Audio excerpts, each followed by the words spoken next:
why won't you focus on your area of strength? I mean, Nigeria is a nation that's blessed with, as I say, enormous human resources, enormous natural resources. Yeah. So why can't we focus on our areas of strength in moving forward? I looked at something in some of the data we have. Countries like Mexico, I'm using amongst the main countries. Mexico has the same amount, $370.9 billion in terms of exports and imports, equal. Indonesia has 187 billion dollars exports and 187 exports and 178 imports amount of it. So, but Nigeria has $95.58 billion in terms of exports. Yes, but we have less of the imports. What I'm saying is, as we're looking at working our policies, why are we not focusing or not seeming to focus on our areas of strength? Let me even mention to you, just to mention about something about education. When Neil wrote about, he was going around the 4 countries and trying to get a hands-on feel on what his prophecies are like. What is, and he's saying that the opportunity this presents to UK export business in terms of education is humongous. One of the things and I'm trying to support what you're saying, you need to develop the people. There must be a massive orientation of the people, massive capacity building in the people. We are investing so much on assets rather than the people, and there's nothing wrong in investing in assets. I mean, be consultant, and as much as you guys can tell.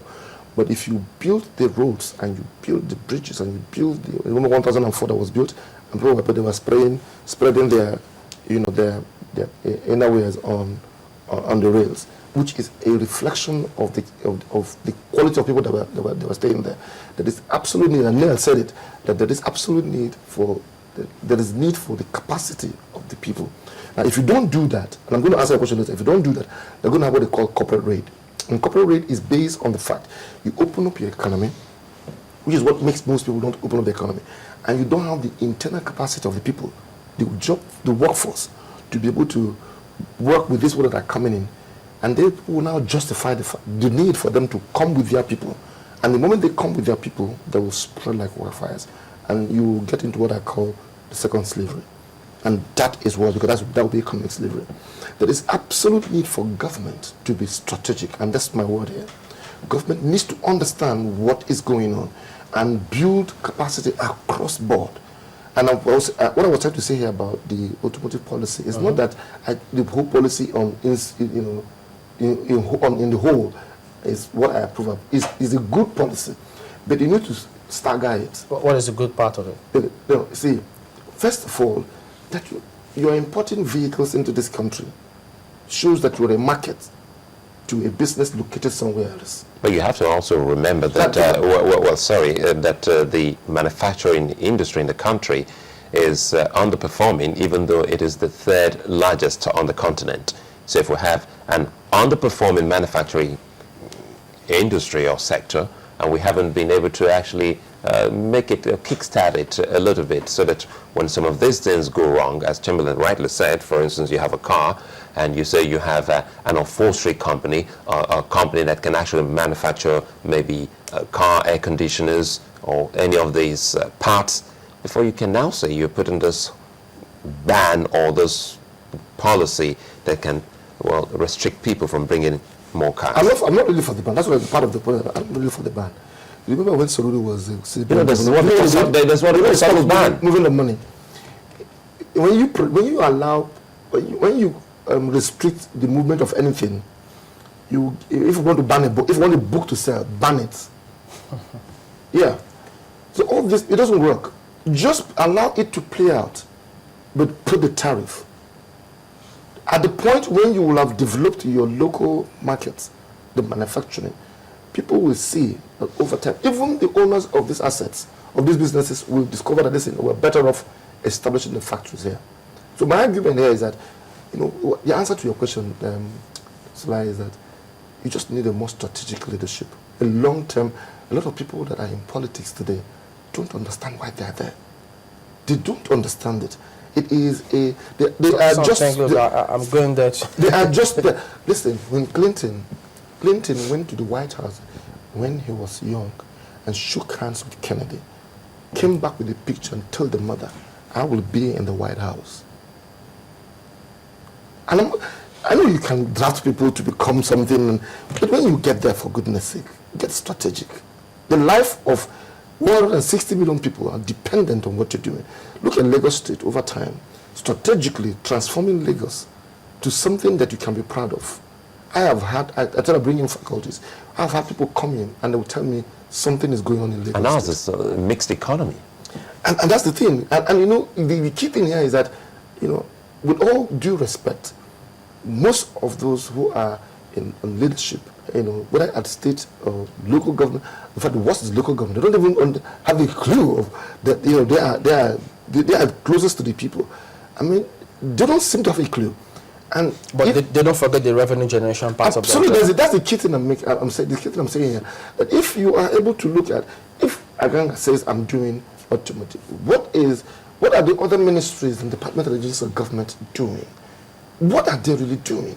Every day we hear of investments that are made on infrastructure in this country. Every year. I bet you, even after the privatization of the power industry in Nigeria, you are still going to be hearing of investments into the power sector. You'll be wondering what exactly is going on. So my take here is that government must begin to see this as a mission, what the missionary work. Transformation of a country is not in the mantra.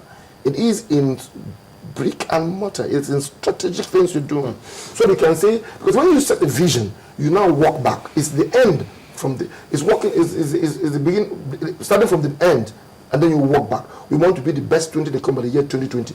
Then you begin to put infrastructure and strategies on ground to achieve that. You know, it was in this same country in 2005. Nenadi Usman, the then Minister of State for Finance, after the FEC meeting, then came up and said, look, well, the federal government made a mistake, so they unbanned the importation of basic raw materials that were for production here. So we've seen this kind of scenario. So someone wondered, look, are we sure that this is not what will happen again, where they place this ban on certain things, put some tariff, and then reverse themselves, say, well, we didn't have the capacity in the first place. Policy somersault is one of the issues and the challenges of emerging markets like Nigeria. And it has nothing to do with the fact that the capacities inside are not, whether they're there or not. It just has to do with, you know, faulty leadership. If you don't, that's what is called rigor in business or in thinking. If you say we want to go to, you bring an idea on ground and you allow experts to drill it through, they will think at all the scenarios that are possible. So you don't just wake up and speak. One of the powers of government is integrity. I've spoken to you severally about PPP. Why this? Even your power, it's just Nigerians, some bankers and politicians that are putting their money together to buy the power. The big boys in power have not come. I hope you know that. They have not come. What are they waiting for? They are in the wings because of things like this. Will this be for a long time?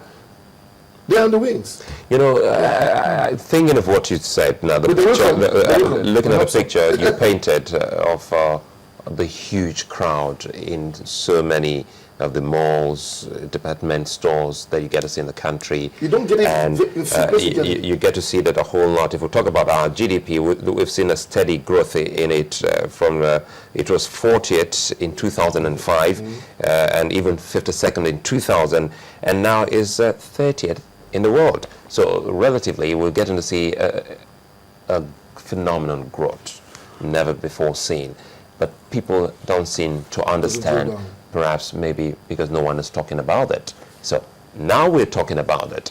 Is it possible to say that those who are the watchers of our economy, now you talked about politicians and those who should be giving us blow by blow account of how we have developed, what we've achieved, so that, you know, if you have this in your mind, is some kind of positive news can drive you as a citizen of the nation, as well as potential investors that would want to come in, as we talked about the big boys waiting in the wings to see if it will work out or if it's going to collapse on us.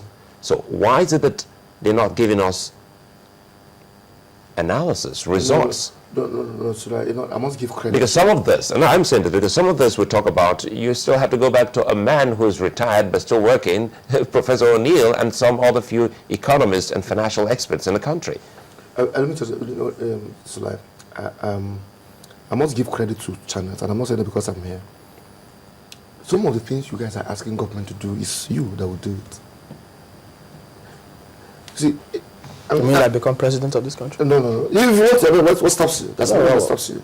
Nothing, absolutely. You've had so much exposure, more exposure than Until you heard. more exposure than some of the guys that are there. You may think about that. Now, God, let me tell you something. You need to see that as private individuals, and that's one of the reasons why we're discussing this. Our people need to begin to take positions, and that's the key word. Whatever thing you're doing, take positions and be strategic about it. Don't just do something for just today. Get the insight that is necessary for your work. Get the understanding that is necessary and the wisdom for the work that you're doing. The key thing I'm also saying here is that when you open up your market, remember about corporate rate, you are not going to be competing against the best. So doing business manually will no longer work.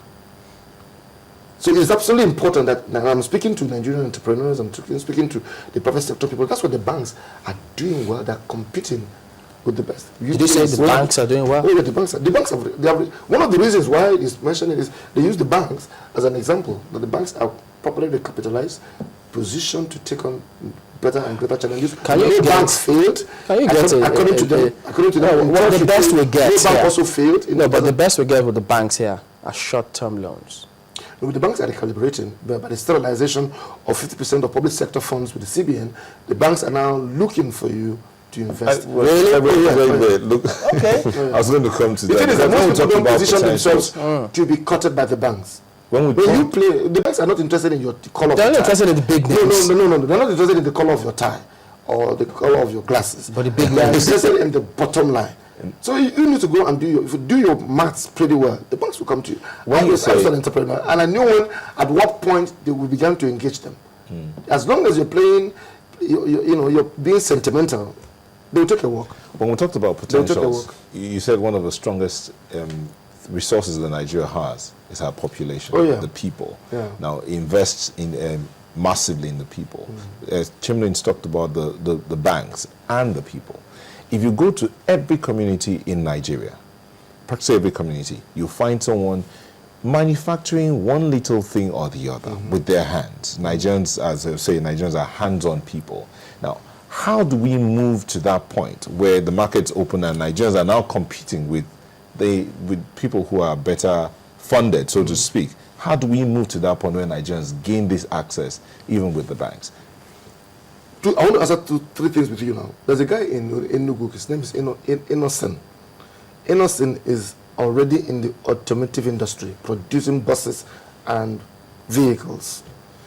But I tell you, if the big boys in auto business come in, he won't come up. So what he needs to do now, and government needs to recalibrate and play like the big boys. Two, you said Nigeria has population, size is good. One time I went to England and I was trying to say, oh, when Nigeria has size, the guy said, but how many of those people read? Nigeria needs to train her people. 1.5 to 1.6 million people take the JAMB every year. Admission is less than 500,000. The rest are just all over the place. So the place is even under. Yes. So the point I'm making, the strategy should be government. We are into. How many universities are we going to? How much of the private sector are going to invest in this and all that? So the case that I'm talking about here is that you need to recalibrate yourself, because if this market is opened up as it is opening up, and the external people are beginning to see you as they are seeing you, you are most likely going to have a challenge with the production. All right, we also employ people to challenge the banks. Let's see if what Pascal said is true about all of this. Thank you for coming on, Pascal Odigbo, financial consultant. Well, back after this. Please join us again.